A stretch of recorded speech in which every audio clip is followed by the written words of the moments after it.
좋은 신문 TV입니다. 구독해 주시면 고맙겠습니다. 마련했습니다. 그 앞으로 기사는 기회가 닿는 대로 이러한 모임을 지속적으로 만들어낼 것을 약속드리면서 우선 시작하기 전에 참석자 여러분들을 소개를 올리겠습니다. 우리 그 참가자들은 이따 발제자들은 정 박사님께서 소개를 좀 자세하게 해주시고요. 우리 여기 통역하실 박성국 목사님, 그 다음에 앞에서부터 제가 교회 정미숙 사장님, 출판사 사장님이십니다. 우리 그 유튜브 담당하고 계시는 하성욱 목사님, 이화이시 총무님이시고요. 목사님, 저는 좋은 신문 하고 있는 지용길 목사입니다. 예. 그리고 그 남북평화재단의 사무국장이신 한지혜 선생님, 그 목사님. 네, 저는 감리교 목사이고요. 그리고 클레몬트 목사로 하고 있습니다. 예. 네. 성함이? 박정은이요. 감사합니다. 그리고 우리 기사연 이사이신 황선엽 사관님, 그 생명문화위원회 위원장이신 이명남 목사님, 굿TV 기자분이시죠? 이 성함이? 장현이요. 예, 같이 카메라 오신 분. 네, 조현기 기자님. 예, 카메라 오실게요. 그 뒤에 인 from Seattle, she is Jack's friend. 그 다음에 나혜친 목사님 열린교회 담임하고 계시고, 안바나나 목사님, 예, 평화운동 가십니다. 그리고 그 옆에 국민일보 조승현 기자님. 감사합니다. 뒤에 그분 저희 뒤에 기자분이시죠? 네. 예, 어느 신문? 서울신문의 유진. 감사합니다. 김희연 목사님, 예, 향림교회 목사님이시고, 우리 그 클레모 출신인데요. 클레모 출신 꽤 되네요. 예. 최규희 목사님, 네, NCC에서 오셨고, 유승건 목사님, KSF 부장님이시고요. 예, 박영남 목사님, NCC 생명문화위원회 오늘 이 모임 이렇게 오거나이즈 아주 잘해주신 목사님이고, 남현희 간사님, 기사연의 간사님이시고, 우리 저 카메라 담당하고 온 모든 기술 담당하시고, 예, 김진수 간사님, 예.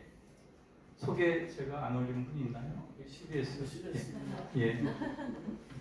그러면 본인 소개. 저는 기사연 그 원장을 맡고 있는 신승민 목사입니다. 저희 기사연 이사로 수고하고 계시는 우리 황선엽 사관님께서 계획기도 하심으로써 생태 포럼 시작하도록 하겠습니다. 기도하겠습니다.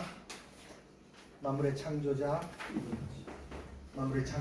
보존자 되신 하나님, 오늘 저희들 기후 위기야 또 생태 영성에 관련한 포럼을 갖고자 합니다. 주님의 창조하신 이 세계가 무너지고 있는 이때 저희들에게 귀한 지혜의 시간이 되게 하시고, 또한 새로운 각성의 시간이 되게 하시고, 또 새로운 영성을 감동 있게 받는 귀한 시간이 되도록 인도하옵소서. 오늘의 이 시간 발표자로 참여하는 잭 월시 닥터와 또 우리 정보라 교수님, 한인종 박사님들을 온전히 인도하셔서 그들의 발표를 통해서 우리들이 새로운 영성과 감동을 얻을 수 있는 기회들로 인도하옵소서. 하나님의 놀라운 그 카이로스 모멘트가 필요로 한 이 시대에 이 오늘의 시간들이 저희들에게 새로운 길을 밝혀가고 또 우리가 갈 길들을 도모할 수 있는 귀한 시간이 되도록 인도해 주실 것을 바라와서 감사를 위해 예수 그리스도의 이름으로 기도하옵나이다. 아멘.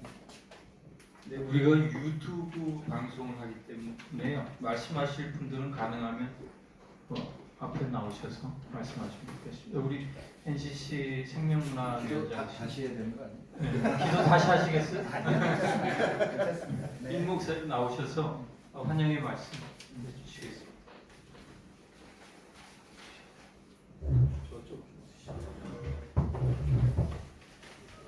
네, 여러분 반갑습니다. 오늘 ACC 생명문화위원회하고 또 한국기독교사회문제연구원이 공동 주최하는 이 복된 자리에 여러분들 함께해 주셔서 감사드리고 이 시간 하나님의 은총이 함께하기를 기도합니다. 세계는 지금 인종, 이념, 지역을 뛰어넘어서 생태 위기에 처한 지구를 살리는 일에 우리가 함께 마음을 모으고 있습니다. 생태 위기는 우리 모두의 생존이기 때문이고 정치, 경제, 사회, 문화, 종교 등 전 영역에서 생태의 전환을 통해서만 이 위기를 극복할 수밖에 없는 절대절명의 순간에 놓여 있기 때문입니다. 그런 의미에서 오늘 열리는 생태 포럼 시간이 매우 의미 있는 시간이라고 생각합니다. 이 자리를 마련해 주신 우리 신승민 기사연 원장님께 감사드리고요. 오늘 강의해 주실 잭월시 박사님, 또 토론해 주실 한윤정 박사님, 그리고 전체 포럼을 진행해 주실 정건아 박사님께도 감사드립니다. 하나님께서 이 땅에 자비한 성을 내려주셔서 우리 모두가 생태 위기 앞에 더 겸손해지고 기후 정의의 삶의 자리로 나가는 다짐의 시간이 되기를 바라면서 인사로 대신합니다. 감사드립니다. 감사드리고요. 이제는 본 포럼을 시작하도록 하겠습니다. 제가 정건아 교수님, 오늘 사회 보시는 교수님이신데 정건아 교수님 잠깐 소개 올리고 우리 정건아 교수님이 다른 두 분 소개하는 걸로 하겠습니다. 우리 정건아 교수님은 지금 한신대에서 가르치고 계신데 원래 경제학을 전공을 하셨는데 지금은 환경 쪽으로 완전히 도르셔서 그쪽에 모든 역량을 다 집중하고 계시고 그 존 캅이라고 미국의 존 캅하고 오랫동안 같이 생태 운동을 하셨고 거기에 이제 강금실 전 장관님 이런 분들이 많이 같이 활동을 하시는 거 아니에요. 그래서 오늘 포럼을 다 우리 정 박사님께서 주관을 해주시고 우리 잭하고 한 박사님 잘 소개를 부탁드리겠습니다. 네. 2시간 안에 포럼이 끝나는 걸로 하겠습니다. 예, 반갑습니다. 소개받은 정건화라고 합니다. 사실 굉장히 오늘 저는 여기 오기 전에 국가인권위원회 앞에 가서 기후행동이라는 걸 하고 왔습니다. 저희가 몇 개월 전에는 헌법재판소 앞에 가서 미래의 아이들, 태어날 아이들을 위한 그런 헌법 소원을 얘기하고 국가인권의 문제로 이 기후위기를 다뤄야 된다는 얘기를 해서 국가인권위에서 의견서를 빨리 헌법재판소에 보내서 현재 그것을 결정을 3년째 미루고 있는 것 자체가 우리 기후악강 국가인 우리 사회에 심각하게 그 문제를 지연시키는 역할을 하고 있다는 것을 행동으로, 성명서로, 기자회견으로 표현하고 막 오는 길입니다. 그래서 오늘 기사연과 NCCK가 생태 포럼을 하게 돼서 감사한 마음이고 정말 임박한 기후재난, 복합 위기의 시대에 대안을 찾기 위한 다양한 시도와 노력이 정말 시급하게 필요하다고 생각합니다. 저희가 지금 인공지능이나 사물인터넷, 모든 디지털 기술이 세상을 엄청나게 바꾸고 있는데 기술이 기후 위기를 해결해 주는 문제가 아니라 제가 아무리 생각을 해도 우리의 생각이, 최고의 기술은 우리의 생각이라고 생각합니다. 사고의 전환이 없으면 사고의 기술을 발휘해서만 위기를 해결하고 극복할 수 있다고 생각이 들고 바로 그 주제를 오늘 다루는 것이라고 생각합니다. 그것을 저희가 생태 영성이라는 말로 표현을 해봤는데요. 오늘 많이 참여해 주셔서 감사드리고 또 기사연 TV를 통해서 라이브로 중계된다고 하니까 참 소중한 자리라고 생각이 듭니다. 오늘 이 행사가 또 우리가 국제 행사와 연결이 된 걸 잠깐 소개하겠습니다. 제가 이렇게 하는 말은 나중에 잭에게 다시 다 영어로도 또 글로도 전달할 거긴 한데요. 헬레나 노르벨 호치라고 오래된 미래의 저자고 환경운동가가 지난 2020년부터 기존의 자본 중심의 글로벌라이제이션이 아니라 온 세계의 로컬들의 수평적인 연대와 협력을 통한 새로운 기후위기 대응, 전 지구적 공동체를 만드는 그런 캠페인처럼 해서 온라인으로 내년 6월에 세계 로컬의 날을 진행하고 있습니다. 그래서 제가 참여하고 있는 60 플러스 기후행동 생태문명원도 거기서 참여했고 올해는 두 가지 프로그램을 소개를 했는데 하나는 기사연 NCCK 생태문명원의 이 생태 포럼이 한국에서 소개하는 국제 행사로서 소개를 했고 또 하나는 바로 오늘 서울시 의회에서 서울시 교육청이 생태 전환 교육을 시행하고 설립하고 5년째 시행하고 있는데 그것을 폐지하는 조례가 오늘 올려졌습니다. 아마 폐지될 것으로 예상하는데 근데 그 생태 전환 교육의 내용으로서 또 초중등 학생들을 농촌에 가서 몇 개월, 몇 년에 걸쳐서 지내게 하는 굉장히 성과가 좋은 교육 그 조례와 정책이 국민의힘 서울시 의원들에 의해서 폐기되고 그것을 국제적인 여론의 환기를 위해서 저희가 헬레나와 조희연 교육감의 대담과 농촌 체험 교육을 소개하고 그건 이미 BBC에서도 많이 소개가 됐었거든요. 그래서 그 프로그램하고 오늘 이 생태 영성 포럼 이 두 프로그램을 세계 로컬의 날 행사로 제가 소개를 했고 추천을 했고 아마 이 기사연 TV의 줌 링크도 그렇게 해서 보내고 그 사이트에도 이 행사가 지금 소개되고 있습니다. 참고로 말씀드리고요. 저는 소개받은 대로 경제학을 오래 공부를 했는데 다 아시겠지만 경제라는 거, 이코노지와 이코노미라는 것이 오이코스, 그러니까 10이라고 하는 우리가 어원이 같은 것인데 생태라는 것은 인간의 경제이고 생태는 자연의 경제이고 우리가 알고 있는 이 경제, 기후위기를 만들어내는 것은 인간의 경제입니다. 그 두 개가 지금은 굉장히 마치 상극처럼 이렇게 우리들에게 놓여 있고 저희들은 인간이 자연의 일부인 것을 인정한다면 인간의 경제를 바꾸지 않으면 안 된다고 생각을 하고요. 환경운동을 하는 분들이 아니라 경제학을 하는 사람, 경제 문제에 관심 있는 사람이 여기에 대해서 발언하고 대안을 제시해야 된다고 생각을 해서 제가 이제 이 기후 위기와 생태 경제학에 대한 관심을 가지고 불과 몇 년, 정년은 사실 5, 6년 앞두고 시작했습니다. 우리나라에 생태 경제학 교재 하나 번역되어 있는 게 제대로 없고요. 최근에 김병건 박사가 낸 출판한 기후를 위한 경제학이라는 프로그램 책이 아마 생태 경제학의 교과서 같은 책으로 되고 있습니다.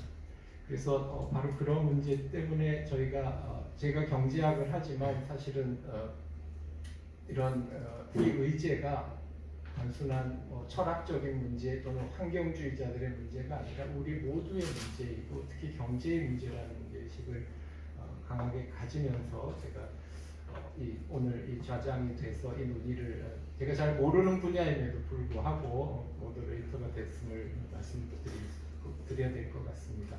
오늘 이제 발표자 소개를 드릴 텐데요. 제 월시 박사는 미국에서 나고 자라서 학부는 미국의 데니슨 대학에서 동아시아 연구를 했고 석사는 중국에서 불광대학교에서 불교학 연구를 하셨고 미국 클레어먼트 신학대학 박사과정에서는 과정철학, 과정신학을 공부했습니다. 이후에는 이제 IPDC라고 중국이 화이트헤드 철학에 관심이 많고 그래서 중국 후현대 발전 연구소의 연구원 또 미국의 생태문명원의 펠로우 또 독일 포츠담의 지속가능 발전 연구소의 연구원을 지냈고요. 현재 포스트 카본 연구소 그리고 복합 위기 전환 컨설팅이라는 작은 일종의 사회적 기업 같은 조직을 만들어서 정책 컨설팅도 하고 연구하고 교육하고 자문 활동을 하고 있습니다. 그리고 한신대 생태문명원의 연구위원이기도 합니다. 제기 포츠담 지속가능 발전 능력 연구소 시절에 인류세의 마인드셋이라는 그런 프로젝트를 진행할 때 저도 북부 캘리포니아의 숲속마 어떤 그 지역 단체의 워크숍에 함께 참여했던 적이 있습니다. 그래서 발표와 한국에 오게 된 기회에 연세대학교 이대 초청으로 와서 발표를 하는 것을 알아서 저희가 기사연 또 저희 한신대학교 생태문명원에 이렇게 두 번의 초청 강연을 기획해서 이 자리가 마련됐습니다. 그 다음에 오늘 토론을 맡아주실 한인정 박사는 경향신문에서 25년 아주 꽤 오래 20년 이상 기자 생활을 하셨고 문화부장으로 이제 퇴직하셔서 미국 클레어먼트에 비지팅 연구 방문 교수로 오셨을 때 저와 만나서 좀 각 말씀 아까 신승민 원장님 소개해 주신 대로 중학 교수님, 또 필립 클레이튼, 또 과정철학연구소, 생태문명원 등등에서 계속 함께 지내면서 또 많이 가르침을 받았고, 그런 모임을 이제 한국에서 지구와 사랑, 카톨릭의 이재돈 신부님 이런 여러 그룹들과 저희가 함께 또 서울시 교육청과 5년 이상을 컨퍼런스를 지속해 왔습니다. 그 성과를 모아서 한신대학교와 MOU를 맺고 생태문명원 한신대 안에 설립을 해서 작년에 계속 저희가 이제 종교와 과학, 그 다음에 기후 위기와 경제, 또 로컬 안에서의 공동체 이런 여러 가지 의제들을 저희가 같이 다루고 연구하고 또 교육도 하고 이렇게 있습니다. 그리고 이 한유정 대표는 특히 생태전환 매거진이라고 그 바람과 물이라는 잡지가 굉장히 좋은 잡지가 대화문화 아카데미, 예전 크리스천 아카데미 강대현 원장님 있는 그 기관의 지원을 받아서 발행을 하고 있고, 지금 워낙 그런 잡지들이 잘 안 되는 시대에 일단 12호까지는 무슨 일이 있어도 낸다고 해서 지금 8호까지 나왔는데 정말 좋은 글들이 많이 실려 있고요. 그것의 편집인을 맡고 계십니다. 그래서 오늘 이제 발표자와 토론자 소개를 조금 길게 드렸습니다만은 이제 발표로 들어가겠습니다. 오늘 우리 제목은 기후위기 시대의 생태 영성인데, 원 제목은 Breaking Through the Breakdown of Modern Industrial Civilization, 우리말로는 현대 산업 문명의 붕괴를 뚫고라고 번역할 수 있을 텐데요. 결국 현대 산업 문명이 위기에 처해 있고 그걸 극복하기 위해서는 새로운 사고와 행동의 필요를 아마 내용으로 해서 그 발표가 이루어질 거라고 생각합니다. 진행은 대략 50분 안에 순차 통역 방식으로 30분, 20분 정도 이렇게 순차 통역으로 진행하고 한 10분에서 15분 정도 약정 토론을 합니다. 그 다음에 질의응답 시간은 한 40분 정도 마련을 했습니다. 그래서 토론은 이미 토론문이 작성돼서 나눠드렸고요. 그 다음에 제게 그래서 번역이 돼서 전달돼서 토론은 통역을 하지 않고 다 보신 다음에 혹시 질문하시는 내용 우리 박 목사님께서 순차 통역과 이후에 플로우의 질문과 답변에 대한 통역을 해주시는 거로 하겠습니다. 시간이 좀 지났는데 이제 시작하겠습니다.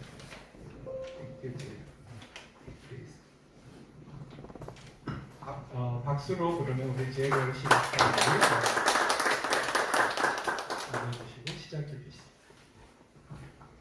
First of all, I'd just like to thank everybody for inviting me here, especially Guna and Joan, the sponsors, and for all of you for coming. Very much looking forward to the discussion after my presentation, which I've been told should take about 50 minutes. So I'll be going through about 60 slides and should end around 4:30. Give me a flag if that doesn't happen. But as sort of, I think Guna mentioned, the topic of my presentation is breaking through the breakdown of modern industrial civilization. So I'm particularly interested in how we can view this moment in our history as an opportunity for growth and transformation, right? Acknowledging that many things are coming to an end, but that every end is a new beginning. So I'll be looking at this moment in history through the lens of spirituality, psychology, and also systems thinking. The presentation is divided into 4 parts. The first part is looking at this term, the global polycrisis, and I'll define that for everybody since it's quite a new term. The second part will be delving deeper into these psychological and social and spiritual barriers, some of the impediments or obstacles that prevent us from effectively responding to the global situation. And the third part will be going even deeper into the sort of opportunity by which this breakdown presents us with transformation, right? Looking at that psychologically, spiritually. And finally, the fourth part takes us back to a systems perspective, trying to understand what are the alternative ways to construct, to organize society, and how we can live in the future more sustainably. And I'll try to pause every 30 seconds for translation.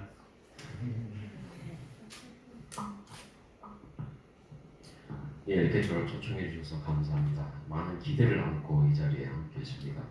여기 제목은 앞에 슬라이드 있는 대로 이 제목으로 발제를 진행하고자 하는데 일단은 약 60개의 슬라이드를 보여드릴 예정입니다. 이것을 한 4시 반까지 마칠 수 있도록 통역자와 함께 시간을 안배하겠습니다.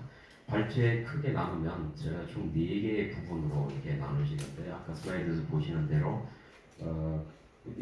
저기 상호작용하는 시스템 위협에 대해서가 첫 번째고 그 다음에 사회 및 환경의 붕괴에 대해서 그리고 존재론적인 위협과 그 다음에 마침내 회복이라고 하는 4개 부분으로 발제가 이루어지도록 하겠습니다. 그리고 마지막은 시스템 트랜스포메이션 이런 전체 시스템에 우리가 회복에 이르게 되면 전체적인 전환을 이루는 것을 통해서 이 붕괴를 뚫고 나가고자 하는 전망을 해볼 수 있는 부분이 되겠습니다.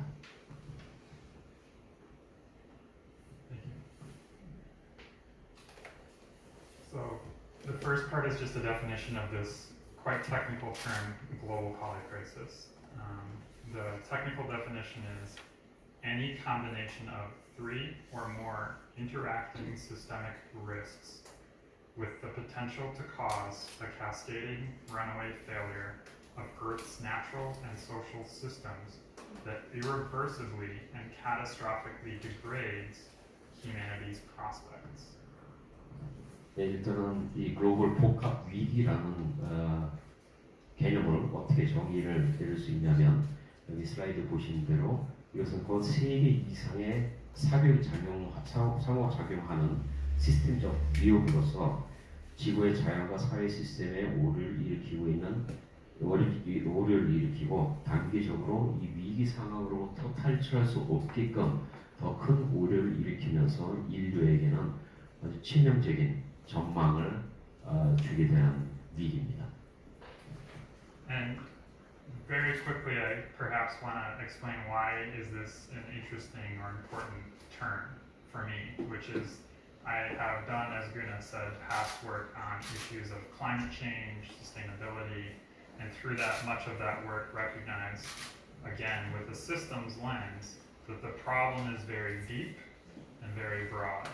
And so it involves social systems and environmental systems in ways that are related.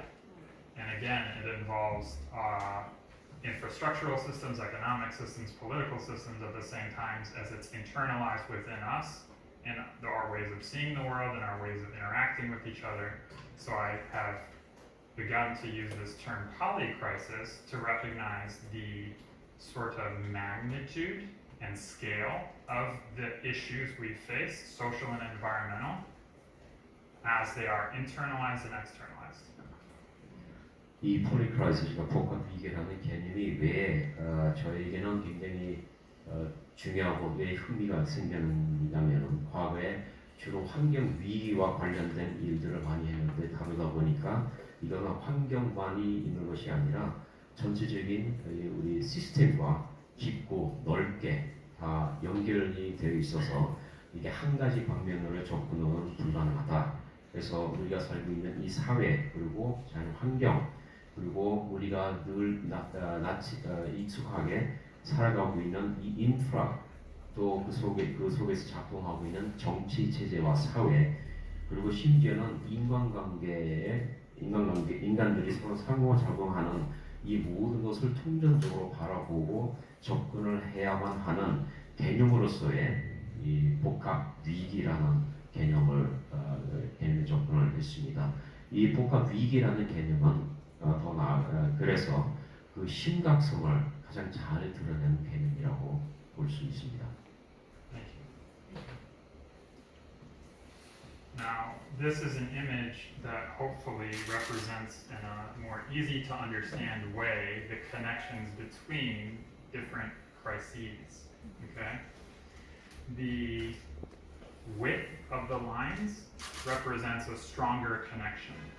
And the colors represent whether the green is an environmental crisis, The pink is a social crisis, so you have different colors represented here.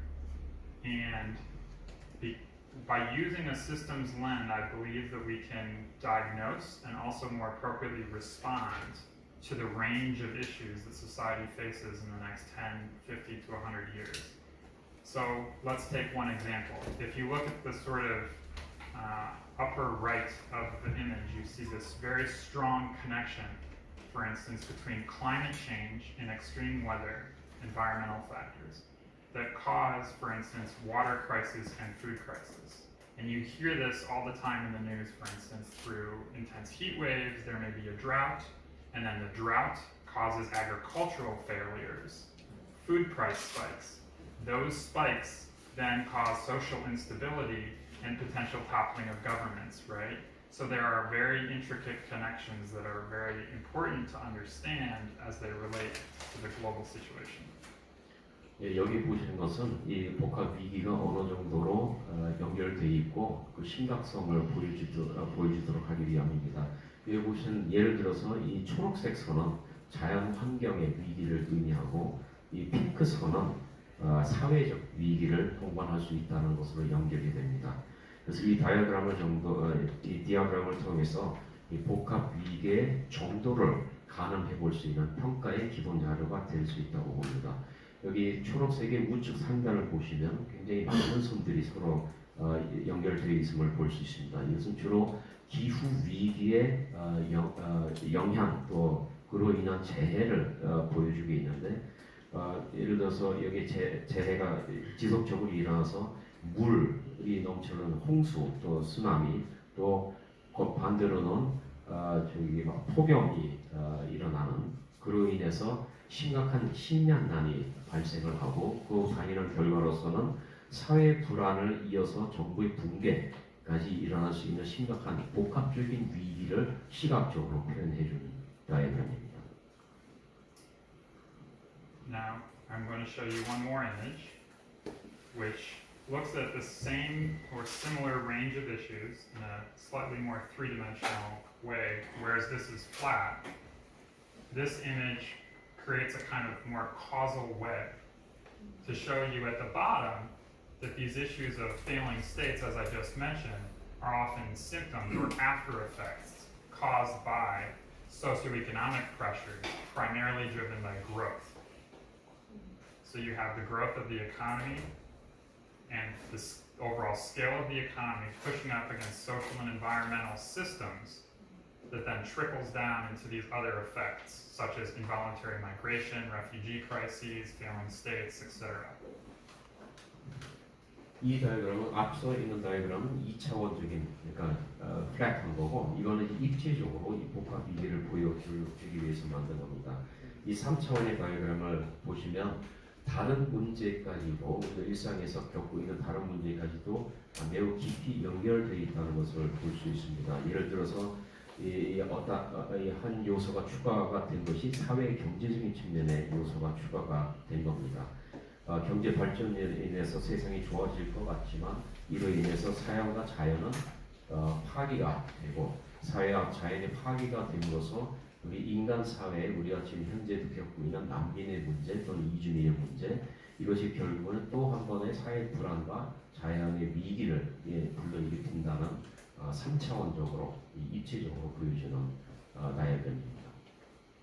And now I'm going to go into a little more detail on this larger causes within this web, one of which is called overshoot. And as I just described, this term means consuming resources beyond the capacity of the environment to regenerate those resources. So you're consuming more than the earth can regenerate. In other words, you're creating a cycle of consumption that depletes the base of resources. 여기서 보시면 이제 초과라고 하는 말이기도 하고 과잉 사용, 과잉 생산이라고 하는 말로 비교됩니다. 우리가 이 지하 자원을, 자연 자원을 초과해서 과잉해서 사용하면 사용할수록 지구의 잔영 능력이나 재생산 능력을 초과를 할 때 그 고갈의 정도를 보여줍니다. And almost in the image on the right, where you see the faucet, right, in the earth. The idea is if you overshoot for long enough, if you consume more resources than can regenerate over long enough time, there can be a breaking point. There can be a collapse, an ecological, social collapse. 여기 우측에 있는 그림을 보시면 과잉 소비를 하면서 지구는 언제나 재생산을 할 수 있다는 믿음이 있었습니다. 하지만 과잉 소비가 계속 지속적으로 진행되다 보면 한계점이 지구가 다다릅니다. 그래서 한계점에 다다랐을 때 어떤 위기들이 복합적으로 발생할 수 있는지를 보여줍니다. And very quickly, you can see different countries. It's usually the advanced economies, especially Australia, US, Europe, South Korea is number 3 in this diagram, who are over-consuming. And those numbers, so under South Korea, you see 3.4. That means to sustainably provide for the consumption of South Korea globally would require 3.5 Earths. 여기 보시면 나라의 국가별 정도를 보여주고 있는데 여기 보시면 호주, 미국 그리고 대한민국이 3위에 랭킹이 되었습니다. 대한민국의 3.4라고 하는 수치가 말해주고 있는 것은 현재 과잉 소비를 통해서 대한민국이 사실 지구의 3.4배를 더 얻어야 다시 회복될 수 있다는 그런 의미를 가진 수치입니다. Another issue we face is peak resources. As I mentioned, we're depleting the base of resources as we're over-consuming. And so this diagram shows you a number of critical resources. So at the top we have oil, gas, coal, and then you continue to some critical rare earth minerals. You have gold and silver, tin, nickel, iron, zinc. And you see a trend line that is the red line that is 2020, roughly where we are now. And then you have sort of lines that designate at each resource when we will hit the peak, which is to say the midpoint after which we decline in the amount of resources we have.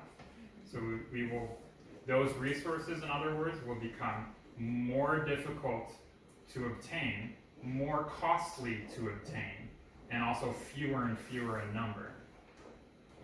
이것을 보신 peak resources는 저도 한국말로 찾아보니까 정점 자원이라고 이제 만든지 모르겠어요. 그냥 피크 오일 예, peak oil이라고 하는 것으로도 통칭하고 한다고 합니다. 이 리스트를 보시면 우리가 속칭 말하는 주요 자원, 전략 자원이 있는데 석유, 또 귀한 광물, 지하 자원, 광물 등을 보여주고 있는데 이 붉은 선의 중간에 아래 위로 표시가 되어 있습니다. 이것은 2020년도에 피크를 보여주는데 이 피크를 넘어가게 되면 이 지하 자원들이 고갈되거나 고갈이 되어서 구하는데 천문학적인 액수를 지불할 수밖에 없거나 또는 더욱더 구하기 힘들어진다는 그래서 자원 고갈의 위기를 보여주고 있는 표입니다.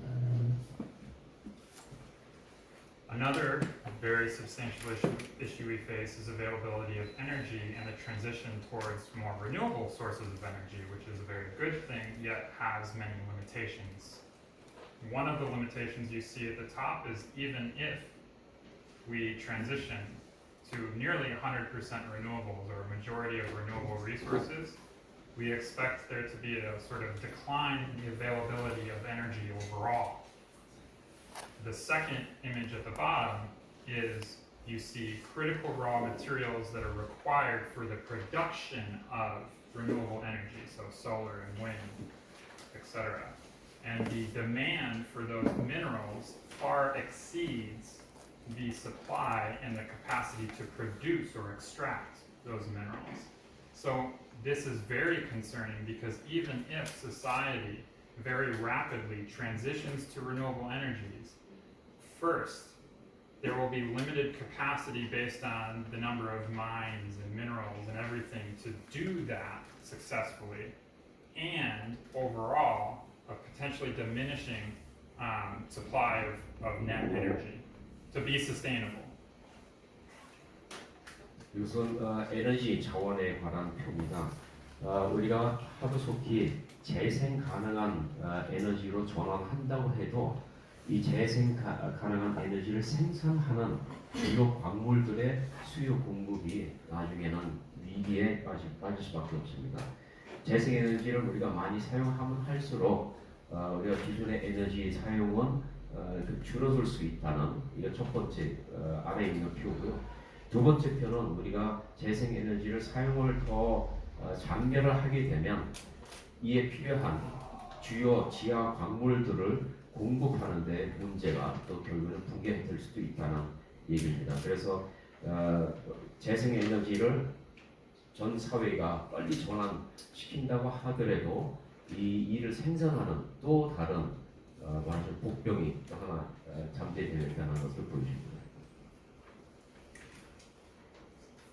These images show the current consensus, scientifically speaking, on climate change trajectories in the future. Across a large range of studies, the consensus is that very likely by 2100 we will reach between 2.3 to 4.7 degrees Celsius warming compared to global averages in the Industrial Revolution. There is less than a 1% chance to stay below 1.5, which is the stated goals in the Climate Paris Accords, and less than 5% chance of below 2 degrees Celsius, which are our stated goals nationally speaking. 이것은 기후위기 예보 자료입니다. 광범위한 연구를 통해서 이루어졌는데 이 표가 단적으로 말해주고 있는 것은 2100년을 우리가 맞이하게 되면 평균 온도가 2.6에서 3.9도까지 상승한다는 것을 볼 수가 있습니다. 1.5도 이것이 황금 비율과 같은 안정권의 온도인데 1.5도 이내로 우리가 유지할 수 있다는 퍼센티지가 1%입니다. 그래도 생존 가능하고 지구에서 지속 가능성을 담보하는 2도씨 이내로 유지할 수 있는 확률은 5%밖에 되지 않습니다.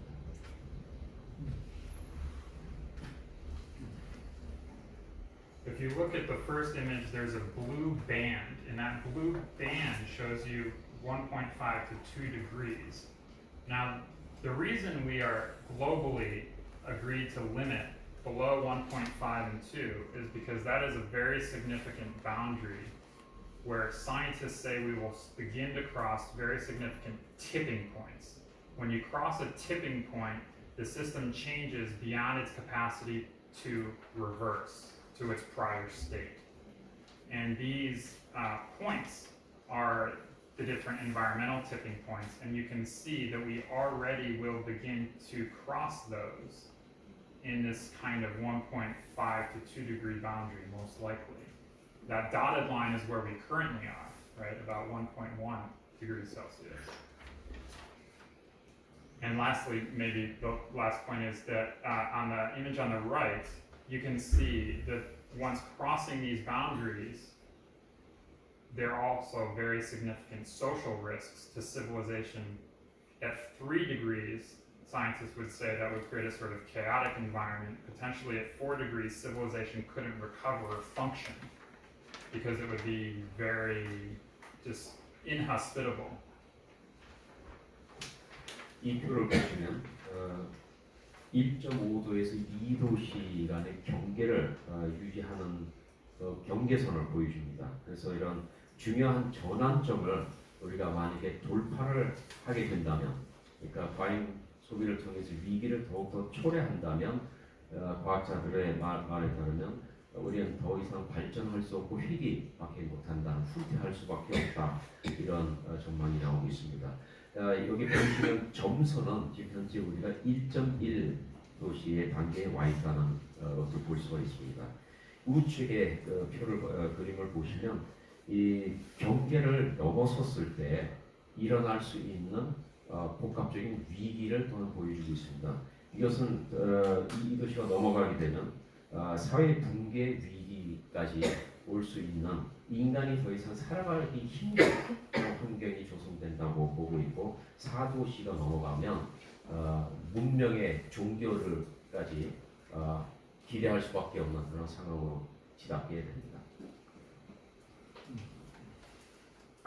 Now, as we enter this era of increasing systemic risk, we find, or I find perhaps, as a researcher especially, that those who are preparing the government agencies because they know that the likelihood of us crossing these tipping points will create a very potentially unstable situation that they will have to then respond to. So there are government and military reports that forecast in a 3-degree world how they would feasibly respond. 총체적인 시스템 위기를 맞고 있는 상황에서 각 나라의 사실 군대는 군 조직은 이를 위해서 이미 준비를 하고 있다는 각종 정보 보고가 있습니다.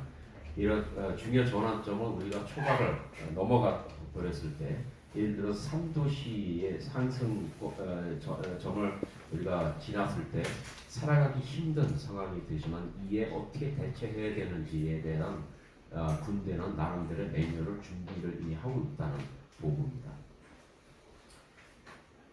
And now I'm going to transition to the second part. But before I do, I just wanted to sort of introduce a few perhaps reflection questions for us to potentially discuss at the end of the presentation. And taking in the last 10 slides or so, those questions are first, what are your biggest concerns about this global poly crisis?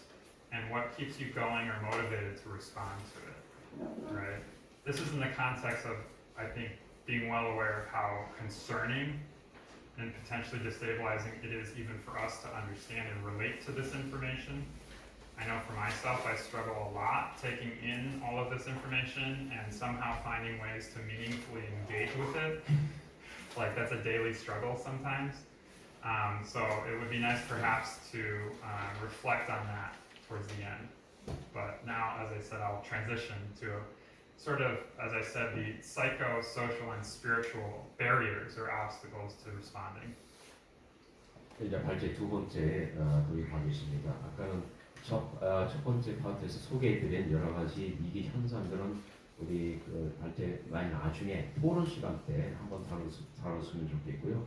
지금 두 번째 파트에서는 이제 사회 심리적인 그런 측면들을 이제 포함해서 소개해드리겠습니다. So the first issue we often face is just being overwhelmed by both the scale, the depth of the issues, and the complexity in their relationships to each other, right? So this is just one example of many, but many of us, enjoy using smartphones. How often do you consider the embodied energy, what it takes to produce that? And this is an image that shows there are 60 different materials and 30 metals coming from around the world based on global supply chains involved in the production of that phone. And the next slide shows you that those are related to these social and environmental issues that we face, including the working conditions under which people recover these materials, the process of deforestation, land grabbing, the process of chemical pollution, transportation involved in the distribution of these materials, and also the phones, power generation, and electronic waste, just to name a few. 우리는 매우 복잡하고 복합적인 사회 속에서 살고 있습니다. 단적인 예로 스마트폰을 들겠습니다.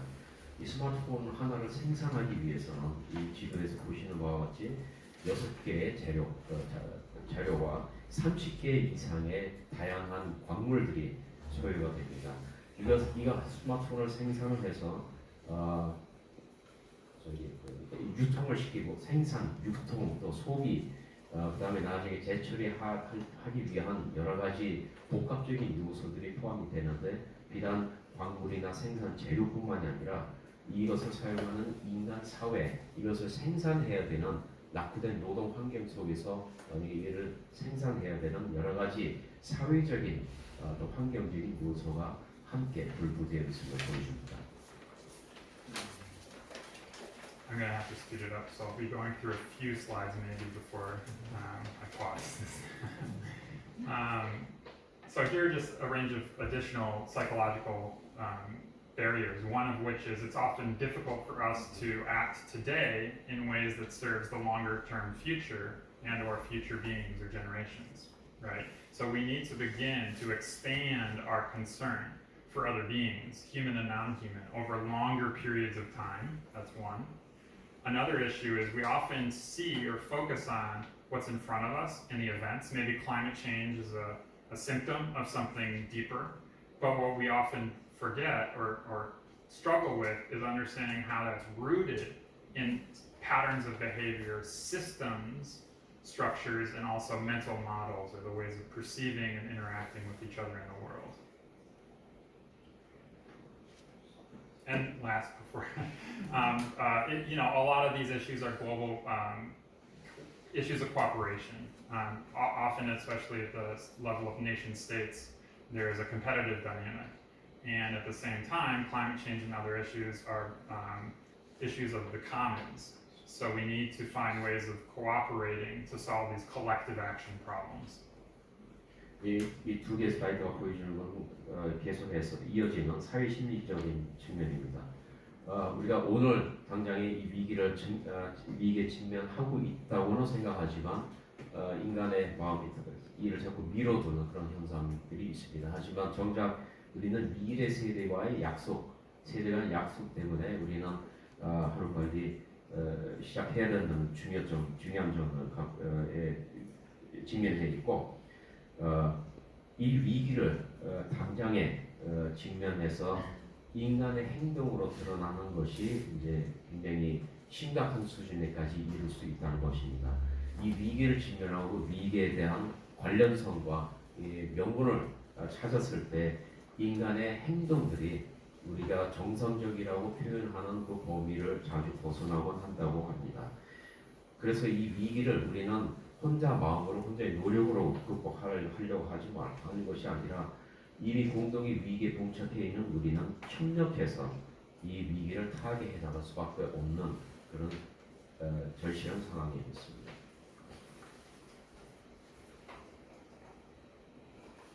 This image shows that the issues that we're discussing and facing are, again, internalized and externalized, and often inhabit not just our minds and our interactions, but our bodies as well. And so individuals under stress react positively or negatively, right? They have certain coping strategies. If they are overwhelmed or unable to positively engage with the stress, they could, for instance, consume alcohol and drugs, or they could really focus on their work, or they could dissociate, or they could find these sort of coping strategies that also affect societies and organizations at larger levels of scale, and also could even create systemic racism, systemic oppressions, violence, right? And the directionality is going both ways. So these larger systems of oppression or violence can also affect humans at the organizational level and in the body, right? And all of this makes it more difficult to respond in proactive, positive ways.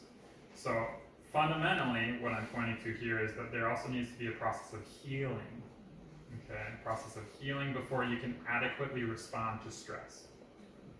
이것은 인간의 측면을 보여주고 있습니다. 각자 인간마다 스트레스를 받거나 거대한 압력을 받게 됐을 때 이것을 내면화하고 또는 이것이 신체적으로 발현되는 형태가 다양합니다. 그래서 스트레스에 대해서 다양한 반응들이 일어나는데 우리가 잘 알고 있듯이 누구는 마약에 빠질 수도 있고 또 집중 결핍이 일어날 수도 있고 사회적인 행동 양식이 완전히 변화가 될 수도 있습니다. 심각한 경우는 사회적인 레벨에서는 인종차별적인 그런 현상들이 일어날 수 있고 성차별적인 온갖 증오하는 형태의 일들이 일어나는데 그래서 이 공동의 위기 앞에서는 일단은 인간을 치유하는 것부터 우리가 생각해보지 않을 수가 없습니다. So the most common responses to stress are known as the flight, freeze, and fight. We've probably often heard of these three, okay? And they're associated with particular emotions, particular ways of feeling, also in the body. And as it relates to the issues, for instance, of climate change and social inequality and instability, these also show up. So if you're in the mode of fight, for instance, myself as a researcher, I'm sometimes guilty of just thinking, I'll just throw a bunch of facts and information at you, right? Like, just try to shake you up and get you to understand the range of issues, but that's not always the most constructive. Flight, on the other hand, is often culturally very predominant in the sort of denial of the facts. It's just too much to handle, I can't, I gotta block it out, you know, focus on something else. Or, you know, maybe think of a kind of escape, like let's just focus on other planets like Mars and, you know, technological solutions in that way. Or maybe some bargaining, like I'll fly across the world and I know that's environmentally destructive, but if I buy some carbon credits, then I don't feel so guilty. I can, you know, absolve myself of some responsibility. Another common response is to freeze. Yeah, which I also do a lot. It's just so overwhelming, I shut down. And then I'm just like, oh, I gotta take a nap or I gotta watch some Netflix, or, you know. So we all in some ways respond in these three things, and often we find that even in individuals, they can all be present at the same or different times. So I have an example here of a doomsday prepper, which is a person who's sort of perhaps internalized the sort of severity of the situation and its risks, but they may decide then that, oh, I need to prepare, so I need to stockpile all the food and all the resources for myself, right? That's a fight response. Or I need to just focus on myself and forget everyone else, like just protect myself. And they may also just become resigned to the situation and say, you know, by checking out, like, I'll just wait for stuff to hit the fan, you know, just sort of things to get so bad. So these are not constructive responses. 네, 이제 스트레스에 대해서 이 표를 아마 목회 상담하기나 심리학하시는 분들은 알겠는데 여기 flight, fight, freeze 뭐 이거는 말을 다 아시니까 이게 여러 가지 우리 인간이 심리적으로 위기나 압력 또는 스트레스에 대응하는 여러 가지 유형들입니다. 이 플라이트 단계에서는 제가 설득하고자, 예를 들어서 설득하고자 하는 상대방에게 여러 가지 팩트 폭격을 통해서 내 죄의식을 조금 씻고자 하는 그런 의도가 내포가 되어 있고, 파이트 같은 경우에는 우리가 현재 맡고 있는 위기, 또 본인이 맡고 있는 위기에 대해서 애써 외면하는 그런 심리적인 현상을 다루고 있습니다. 그래서 오히려 관심을 다른 곳으로 돌리고 또는 최소한의 죄의식만을 가질 수 있도록 여러 가지 물건을 구입할 때 뭐 친자연 환경적인 뭐 이런 걸로 내 죄의식을 약간이라도 덜고자 하는 그런 의도들이 또 노력들이 내재가 되어 있고, 프리즈 같은 경우는 아예 모든 것을 잊고 아예 무시하고 내 삶의 방식대로 그대로 살아가는 그런 현상을 말하는데, 인간마다 이 세 가지 측면들이 동시다발로 다 섞어서 포함돼서 나타나고 있다고 합니다. 그래서 아까 보여드린 그게 Doomsday Preppers라고 하는 전 세계에 다 있는 사람들인데 최후의 나를 위한 준비를 하는 그런 사람들입니다. 그래서 최후의 위기에 왔을 때 이 사람들의 심리 현상은 나는 일단 살고 보자. 그래서 이와 같은 심리 현상을 통해서는 사회 공동체의 근본적인 위기가 올 수밖에 없다는 것입니다. So I'm coming to maybe the last 15 minutes. I'm going to speed up again. But again, at the end of the presentation, when we have discussion, I'd like you just to consider this second part in terms of your own sort of responses, right? I mean, I want to notice that these responses sometimes can also be just protective, like protective factors that is important for us when we are overwhelmed or stressed, to remove ourselves from the situation. Like that has some wisdom, some beauty in it, right? At the same time, it can become a habit that is automatic, and it can also be very limiting, all right? It can reduce the number of options and ways we can respond to the situation. So consider yourself, what are some frequent ways that you respond under stress, and how can you work with that, right? To afford yourself a little more flexibility and opening. 이건 이제 personal reflection인데, 아까 말씀드린 여러 가지 사회 이 심리 현상에 대해서는 우리 그 마지막 시간에 토론을 좀 더 할 수 있을 거라고 봅니다. 제가 제안했던 여러 가지 현상들이 여러분들이 동의할 수도 있고 동의하지 못할 수도 있을 겁니다. 이것이 각 인간마다 자연스러운 심리적인 현상으로 나타나는 것들인지 아니면 방어 심리에 기인하는 것인지에 대해서는 더 나중에 토론할 수 있을 것 같습니다. Thank you. So part 3 is considering again this last point I made of how can we then create greater sense of transformation and also freedom.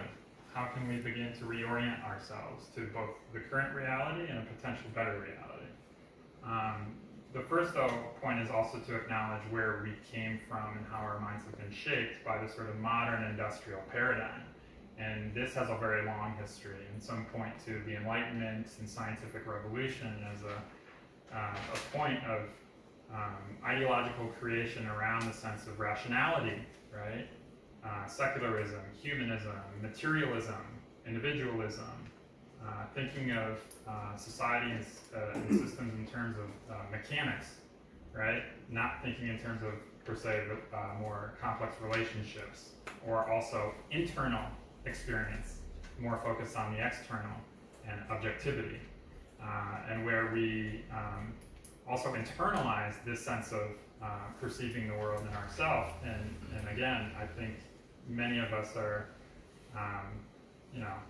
fall prey to this at one point or another, thinking of your self-esteem and your worth based on how much you can produce, how much you can achieve, feeling sometimes guilty for taking a break, making yourself sort of profitable, like how can I earn more, from my activities, neglecting your health and your body. And these are in some ways interesting reflections of that internalized worldview.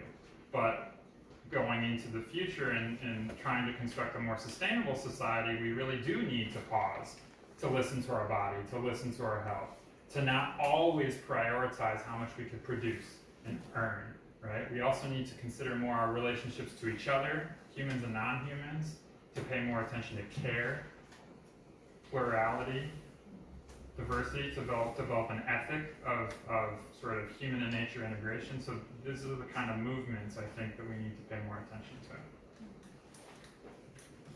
이제 세 번째 부분으로 넘어가고자 합니다. 이것은 주로 내적인 전환을 우리가 어떻게 이루어 왔는가, 아니면 할 수 있는가, 그리고 그것을 통해서 궁극적으로 우리가 이 내적인 문제나 외적인 문제로부터 자유할 수 있는가 하는 것에 대한 부분입니다. 현대 산업 사회에서 아까 말씀드린 대로 과잉 생산, 과잉 소비라고 하는 이런 상황 속에서 우리는 어디서 왔고 어디로 향하고 있는지에 대한 근본적인 고민을 해야 될 겁니다. 이 현대 산업 사회 속에서는 여기 6가지의 그 항목들이 보이시는데 각각마다의 주된 심리적인 반응들이 있습니다. 또는 원하고자 하는 행동 양식들이 있습니다. 이성에 근거하거나 또는 물질주의에만 기반하거나 또는 이 모든 것을 내재화해서 심리적인 또 영적인 반응을만 할지, 요거에 대해서는 모든 사람들이 다 혼재되어 있기도 하지만 무세한 것들도 있습니다. 그래서 이게 급속도로 현대화되고 또 고도 성장화된 우리 사회 속에서 이 내 세계관을 어느 정도로 내재화했는지, 그래서 이와 같은 세상 속에서 어떻게 살아갈 수 있는지에 대해서 한번 평가를 해보고자 하는 겁니다.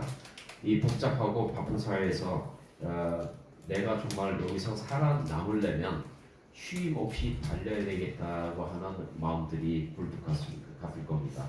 하지만 정작 우리 사회를, 우리 세상을 지속 가능한 것으로 만들려면 사실은 휴식이 필요합니다. 잠시의 멈춤이 있어야 됩니다. 그래서 각기의 윤리 기준에 합당하게 인간과 인간이 서로 상호작용하는 건설적인 방향으로 나아가야지 우리 사회가 지속 가능성이 담보가 될 수 있습니다. In the next 5 or so slides, 6 slides, I just want to sort of illustrate that there are, religious and spiritual traditions are particularly good and adept at providing contemplative practices and practices of self-transformation, of reorienting one's mindset. And some of these are written, as I've sort of noted here, as being oriented particularly around this transformation towards a more sustainable society. So there's this exercise of mindful mall walking, which I think is very interesting. As opposed to just mindlessly walking through the mall, you actually begin to observe your thoughts and interactions and just sort of become a little bit more observational of how you're engaging in the space, right? Or the hidden life of a strawberry, just beginning to eat the strawberry, but understanding where does this strawberry come from? How did it get to my plate? These kinds of exercise could be very helpful. They're helpful in some of these ways. They increase our ability to see different perspectives, to increase our time horizon, to develop a kind of ecological consciousness, a consciousness of these relationships. They also transform what we want, right? A huge transition point that we need to go through is to simplify our lives and to appreciate the finer things, right, that aren't always consumption driven, that are more about experience and our relationships to each other. And after you reach a certain level of development, studies show that experiences become more valuable. What people really care about is time with loved ones and time spent doing quality activities as opposed to consuming all the time. Mindfulness and these contemplative exercises can help us to observe our interaction with these wants and needs.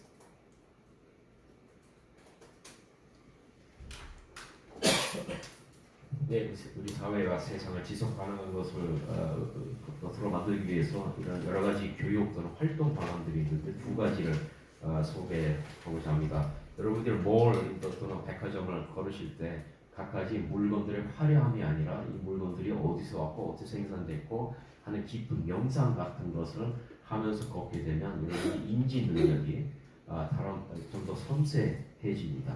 딸기를 먹었을 때 그냥 맛있다 하는 것보다 이 딸기가 어디서 어떻게 내 접시에 왔는지 그리고 내가 지금 어떻게 즐기게 되었는지에 대해서 인지적으로 좀 더 훈련을 해본다면 이와 같은 활동이나 교육 방법을 통해서 우리는 우리가 매몰되어 있던 우리의 관점이 아니라 다른 관점을 또한 보게 될 수가 있고 우리의 이해 지평이 또한 넓어질 수 있는 굉장히 큰 가능성을 안고 있습니다. 우리가 이 복합적인 위기 앞에 직면하고 있는데 인간 간의 관계에서는 인간관계의 관계를 더 건강하게 유지해 나가기 위해서는 이 복합적인 것을 좀 더 단순화해야 될 필요가 있습니다. 그래서 여러 가지 명상 활동을 통해서 섬세한 관찰 능력을 얻게 된다면 결국에는 내가 가장 귀하게 여기던 시간들이 내 주변의 소중한 사람들, 사랑한 사람들과의 관계가 우선이지 내가 사회적으로 성과를 내는 것이 아닌 내 인간관계가 결국에는 궁극적으로 중요하다는 것을 배우게 됩니다. 이런 과정을 통해서 치유가 되는 것이라고 합니다.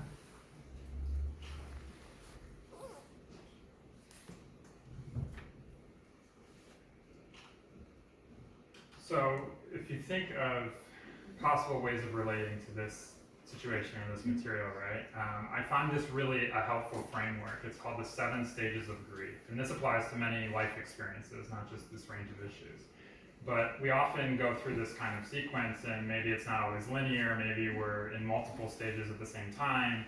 But the first, usually initial reaction is often one of shock. As you're listening to me in the first 5 or 10 minutes, relate all of this complex information, it's overwhelming and you're just, it's difficult, and also it elicits maybe either a sense again of denial, like I can't deal with it, or anger, like you see it and you're angry about it and maybe even you want to blame someone, right?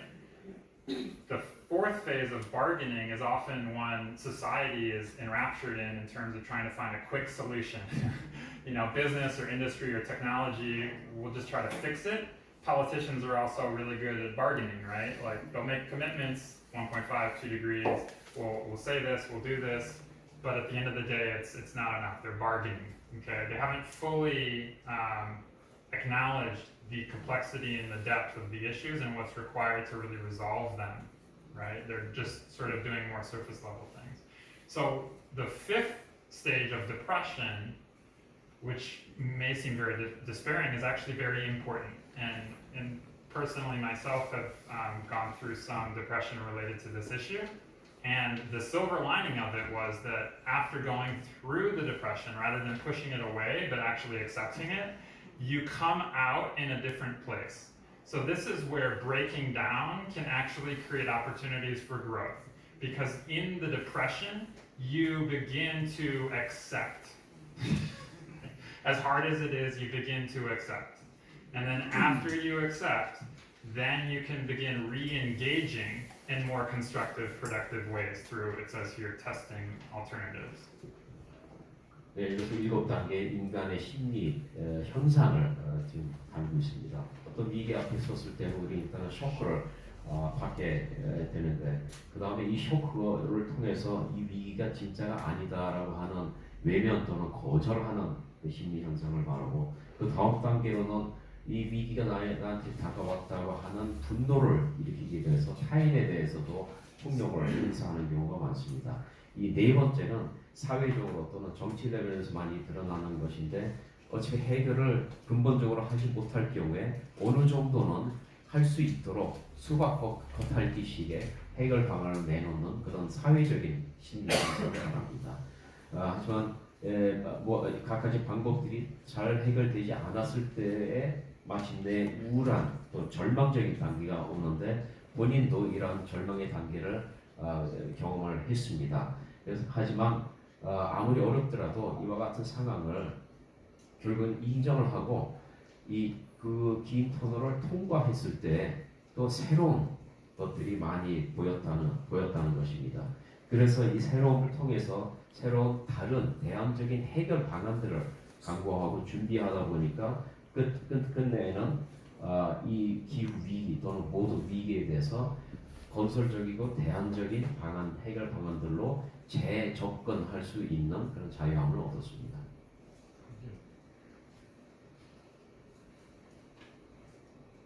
And so again, the call here is in the discussion, perhaps consider how have you sort of embodied or internalized this industrial paradigm or way of seeing, and how are you shifting, right? And also, what are some ways that you could shift what you need and what you want towards this more simple and sustainable and, positive direction?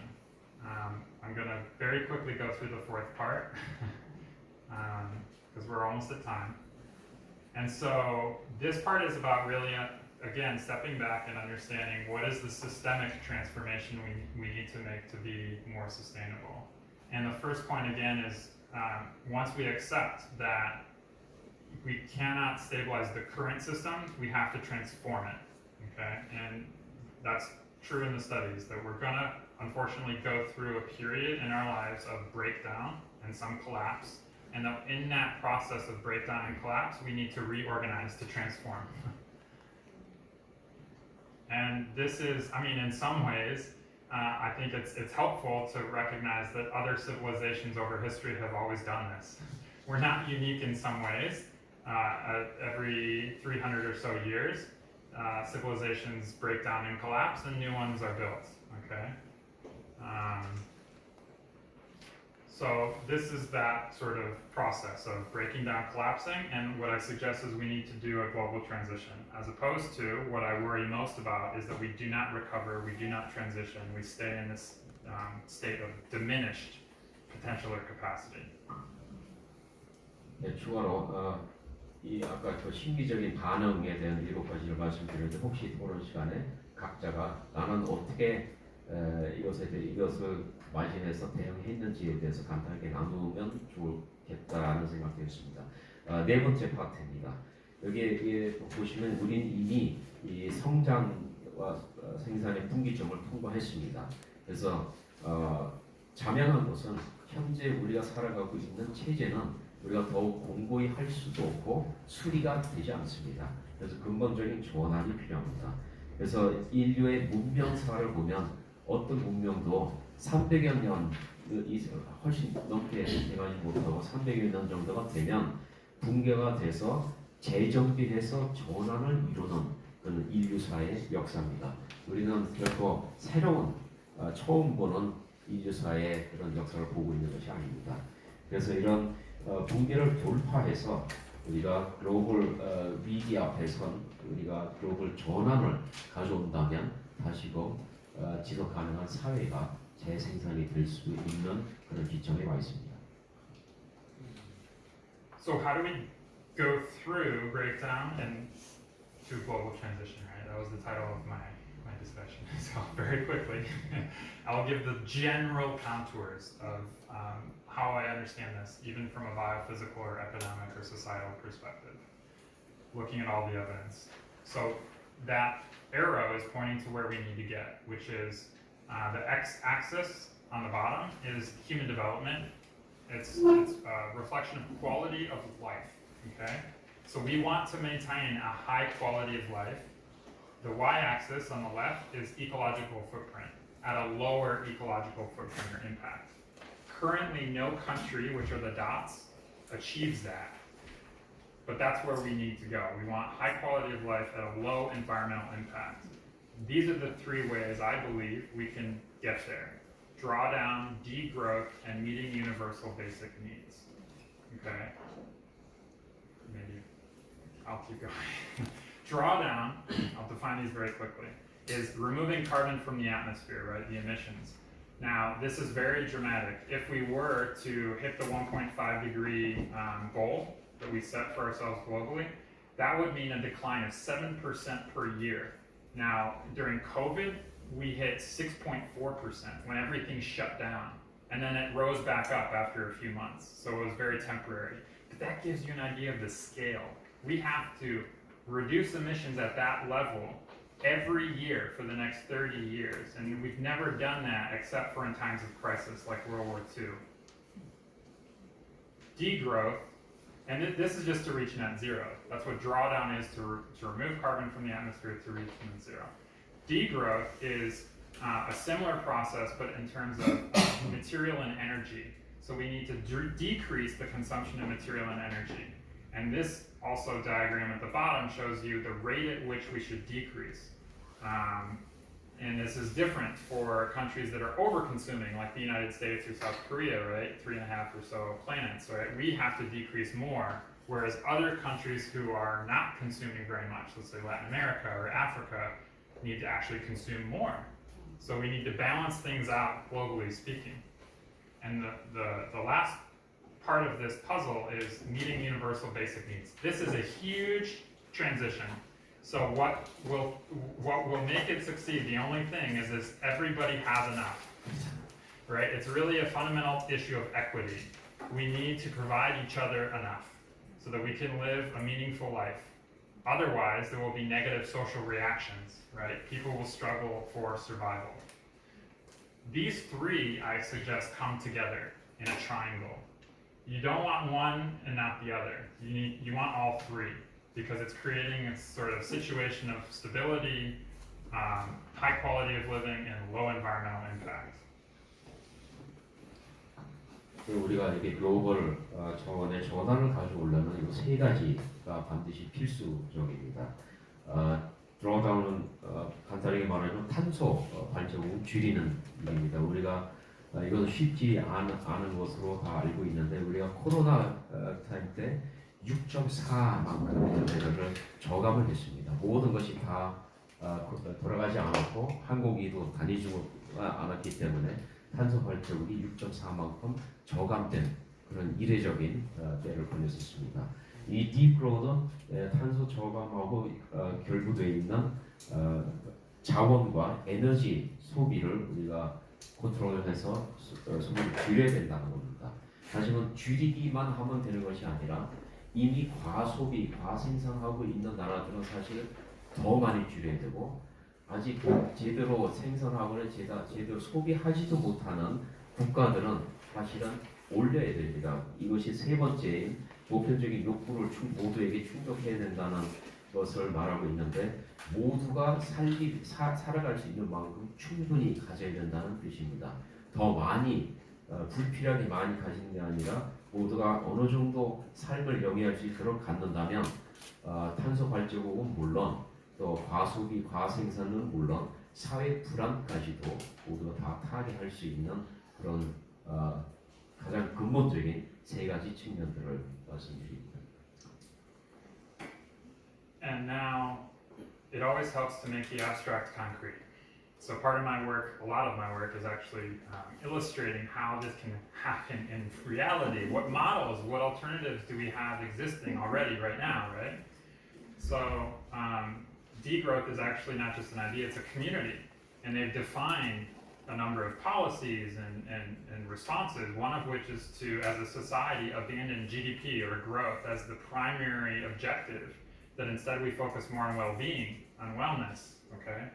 That we also focus the economy on providing for everybody's needs and work on the basis of the commons, on sharing, on cooperating, as opposed to this sort of competitive growth dynamic you have in capitalist societies. These are different principles that are involved in this paradigm. And the solidarity economy is a model that combines these different ways of organizing businesses and currencies and governance and consumption on a very sustainable basis.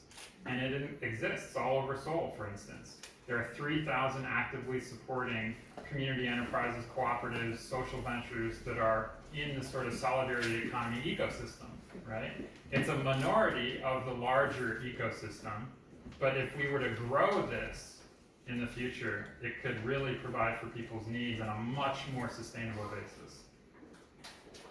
And the last slide is just to consider, again, what are your resources? How do you engage? You know, for everybody it's going to be different, and that's part of the beauty.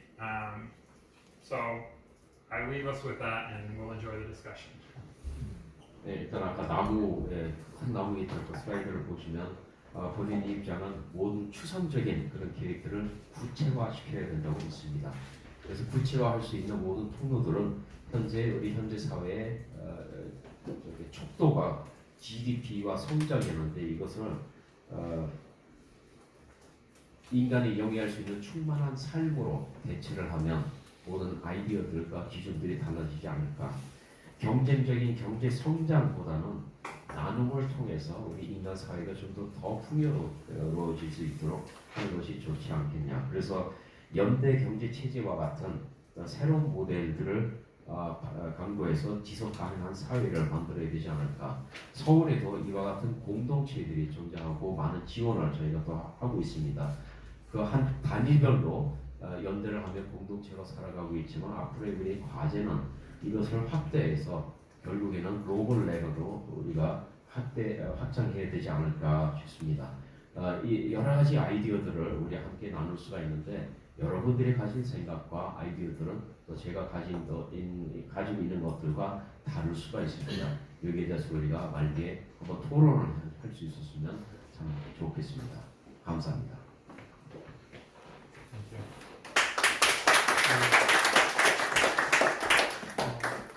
자료가 그냥 영문으로만 돼 있어서 좀 보시기 불편하실 것 같겠고요. 또 경제학하거나 지표나 인덱스들 하나하나는 사실은 참 중요하고 이런 게 많은데 이제 이게 많이 제시되고 하나하나가 깊게 논의되지 못한 점이 조금 아쉽고요. 또 우리 신학을 하거나 목회 관심 있는 목사님들이나 종교의 쪽의 전문가들은 사실 이런 데이터, 이런 자료를 가지고 이걸 어떻게 영성과 연결시킬 건가, 아마 그 부분이 이제 과제인데 그 부분은 많은 도움을 사실은 주셔야 될 의제가 아닌가 이런 생각도 해봅니다. 시간이 조금 이제 빠르게 진행을 해야 될 것 같아서 우리 비교 문학을 전공하시고 생태문명원의 디렉터로서 또 주로 기후 활동을 하는 청년들, 종교인들과도 많이 또 가끔 모의를 하시는 펜종 쌤께 약간 토론을 부탁드리겠습니다. 네, 안녕하세요. 월시 박사님이 굉장히 야심찬 발표를 해주신 것 같습니다. 이 발표 내용 중에 보면은 굉장히 큰 이야기부터 개인의 심리 이야기까지 정말 폭넓은 이야기들이 들어가 있었습니다. 그래서 이제 저의 토론은 그 월시 박사님 발표 내용을 제 나름대로 조금 정리를 하고 조금 제 의견을 보태는 식으로 했습니다. 이미 발제물을 다 가지고 계셔서 저는 조금 서로 토의 시간을 길게 확보하는 차원에서 10분 안에 짧게 말씀드리겠습니다. 먼저 이제 글로벌 복합 위기라는 이제 용어를 이제 발표에서 쓰셨는데요. 용어에 대한 생각입니다. 저희가 이제 어느 순간 기후 변화가 기후 위기가 됐고 또 요즘은 기후 재난이라는 말도 종종 씁니다. 그러니까 위기라는 말은 사실은 위기가 닥칠 수도 있다. 이렇게 해서 아직 일어나지 않은 일처럼 보이거나 아니면 위기를 모면한다처럼 조금 한시적으로 지나가거나 피해갈 수 있는 일로 생각이 되는데요. 지금의 기후 위기는 그런 상황이 아니고요. 기후 재난입니다. 그것도 재난이 이제 여름에 홍수나 뭐 이제 가뭄, 뭐 엘니뇨 이렇게 이제 한시적으로 일시적으로 지나가는 게 아니라 상시적으로 저희가 같이 살아가야 하는 상황에 이제 기후 재난이 와 있습니다. The precise moment that's needed. Yet, it's when they are needed most that I think the change happens, which is why perhaps we haven't succeeded in the past. Because I think my understanding is people don't want to change unless it's really required of them. So we have to collectively go through some level of breakdown before people decide to change their behavior. Because the systems that they enjoy, that they depend on, right, which are unsustainable, are, for those who enjoy them, right, working fine. It's the people who are from the Philippines who are undocumented where those systems are not fine, they're not working, right? But the people who enjoy the systems today don't want to change until those systems start breaking. So unfortunately, unless, of course, everybody politically agrees to organize, which hasn't happened, then we have to wait for that moment of necessity. And that's when inventions happen, right? That's when innovations happen. It's out of necessity. But I do think spirituality and religion will have a very important role because that's what brings people together. And that's what drives the values.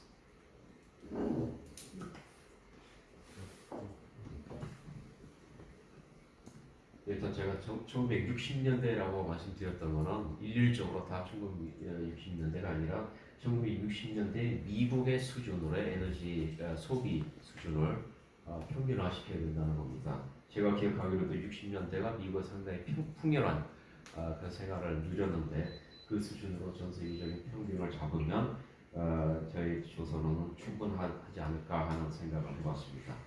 그리고 이 전환이 진짜 가능할까?